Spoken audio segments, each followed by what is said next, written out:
Assalamualaikum warahmatullahi wabarakatuh. Selamat pagi anak-anak. Semoga anak-anak pada kali ini dalam keadaan sehat walafiat. Nah, untuk memulai pembelajaran kali ini, kita berdoa terlebih dahulu. Berdoa dimulai.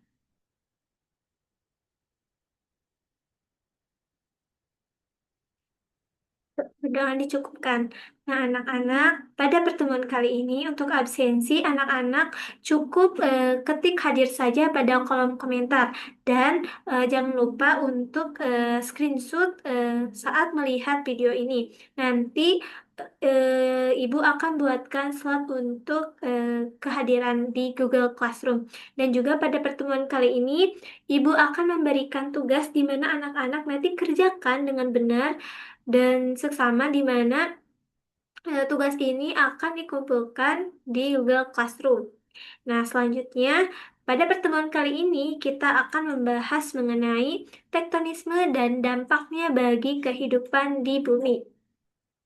Nah, adapun pada pertemuan kali ini ada tujuan pembelajaran, yang mana yang pertama ada menjelaskan konsep tektonisme dan pergerakannya, mengidentifikasi gerakan tektonisme, yang selanjutnya memahami dampak pergerakan tektonisme terhadap kehidupan di bumi.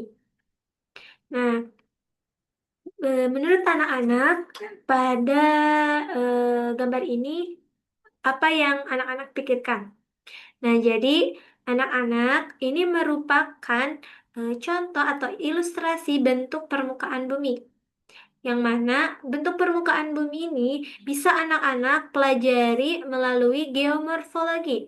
Nah, apa sih itu geomorfologi? Jadi, geomorfologi adalah ilmu yang mempelajari bentuk permukaan bumi dan proses pembentukannya. Nah, juga geomorfologi ini tuh berkaitan dengan tektonisme. Nah, tektonisme ini yang kita akan pelajari pada pertemuan kali ini. Nah, apa sih itu tektonisme? Nah, jadi tektonisme ini merupakan proses geologis yang melibatkan pergerakan dan deformasi atau perubahan bentuk, di mana kerak bumi akibat aktivitas tektonik termasuk pergerakan lempeng tektonik, adanya lipatan, adanya patahan, dan aktivitas vulkanik. Nah, tektonisme ini terbagi menjadi dua, ada epirogenetik dan orogenetik.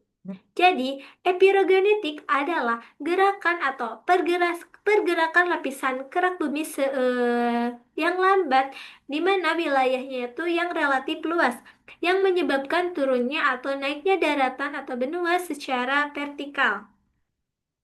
Nah, ini termasuk contoh video pergerakan epirogenetik, di mana pergerakannya yang lambat dan wilayahnya yang luas. Selanjutnya, epirogenetik ini terbagi menjadi dua. Ada epirogenetik positif dan epirogenetik negatif.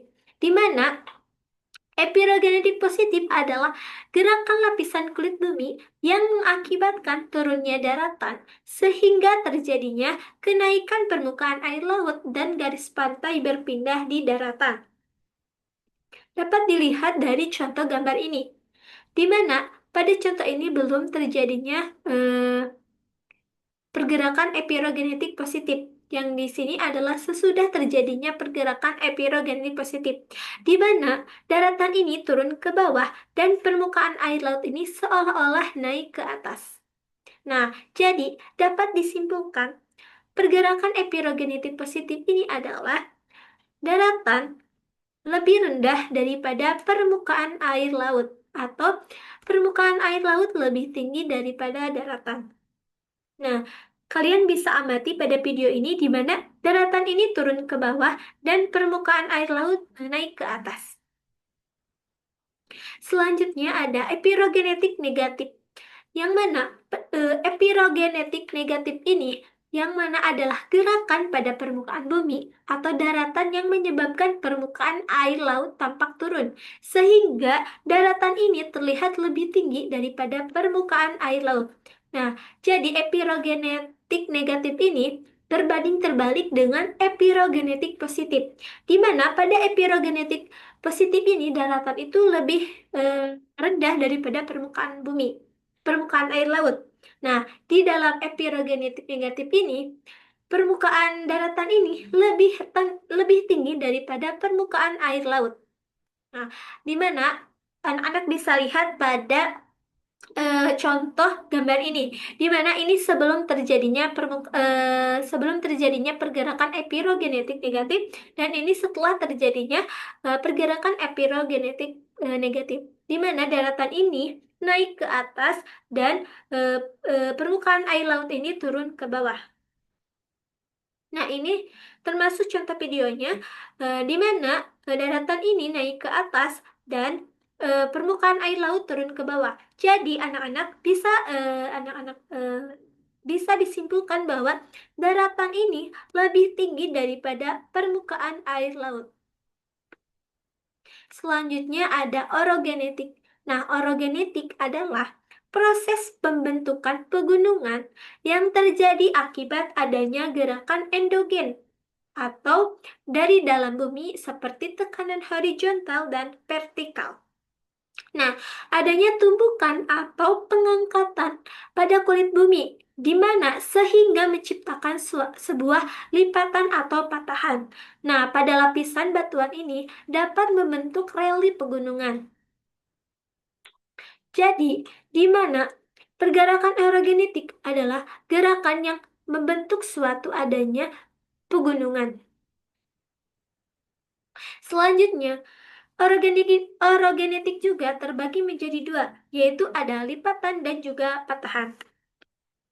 Jadi, lipatan adalah gerakan lapisan kulit bumi secara horizontal, sehingga menyebabkan lapisan kulit bumi ini berkerut atau melipat dan membentuk suatu pegunungan. Di mana ini tuh pergerakan dari lipatan secara horizontal sehingga membentuk suatu pegunungan. Nah, jadi selanjutnya ada gerak patahan, di mana patahan atau sesar adalah gerakan lapisan kulit bumi secara vertikal sehingga menghasilkan bentuk muka bumi berupa patahan. Yang mana gerakan ini secara vertikal, di mana adanya suatu patahan. Nah, dari tektonisme ini pastinya akan berdampak bagi kehidupan di bumi. Apa saja sih dampak dari tektonisme ini? Yang pertama adanya gempa bumi dan tsunami, di mana patahan lempeng tektonik ini eh, dan pergerakannya itu eh, yang terjadi pergerakannya yang terjadi di bawah permukaan bumi, yang mana akan menyebabkan suatu gempa bumi, ataupun gempa bumi ini terjadi di bawah laut ini akan eh, akan menimbulkan bencana seperti tsunami. Nah, tsunami ini akan menyebabkan kerusakan di pesisir dan membahayakan kehidupan di pesisir atau di laut. Selanjutnya dari dampak pembentukan dan pegunungan. Nah, tektonisme ini juga merupakan proses yang paling utama di balik pembentukan suatu pegunungan, yang mana saat terjadinya erupsi atau saat terjadinya gunung api, ini dapat menghasilkan suatu aliran lava, abu vulkanik, ataupun awan panas, yang mana ini tuh dapat merusak tanaman, hewan, dan infrastruktur yang berdekatan dengan gunung api tersebut. Nah, tetapi adapun dampak positifnya yaitu dari tanah yang vulkanik ini dapat subur, dapat mendukung sebuah pertanian dan pertanian yang produktif. Yang selanjutnya dari dampak aktivitas vulkanik. Nah, aktivitas vulkanik ini sering terkait dengan patahan lempeng tektonik, yang mana adanya selanjutnya yaitu adanya pembentukan Yang tadi sudah ya aktivitas vulkanik. Yang selanjutnya yaitu adanya pembentukan daratan dan lembah, di mana daratan ini dapat menjadi habitat penting bagi flora dan fauna, sehingga tidak untuk flora fauna saja, juga juga menjadi sebuah rumah bagi masyarakat ataupun kehidupan manusia. Nah, lembah ini sering menjadi jalur aliran sungai yang vital bagi kehidupan manusia dan ekosistem yang hidup di sekitarnya. Selanjutnya adanya perubahan garis pantai. Nah, patahan lempeng tektonik ini dapat mengakibatkan garis pantai yang topografi pesisir, yang mana adanya perubahan garis pantai dapat berdampak pada masyarakat pesisir dan aktivitas ekonomi seperti perikanan dan pariwisata. Nah, ini untuk tugas nanti kalian anak-anak kerjakan dengan benar ya. Nanti ibu akan buatkan slide untuk tugasnya di Google Classroom. Eh, ini hanya 5 pertanyaan saja atau 5 soal saja. Nah, jadi kesimpulan dari pertemuan kali ini di mana tektonisme adalah sebuah atau merupakan tenaga atau proses yang berasal dari dalam bumi, yang mana dapat menyebabkan pergerakan dan perubahan struktur permukaan bumi, seperti adanya lipatan, patahan, dan pengangkatan. Nah, proses tektonisme ini menyebabkan perubahan posisi atau letak lapisan batuan, baik secara vertikal maupun horizontal. Adapun dari segi dampaknya itu adanya dampak positif dan juga ada dampak negatif. Mungkin dicukupkan saja pada pertemuan kali ini. Semoga bisa bermanfaat bagi anak-anak dan jangan lupa untuk belajar terus.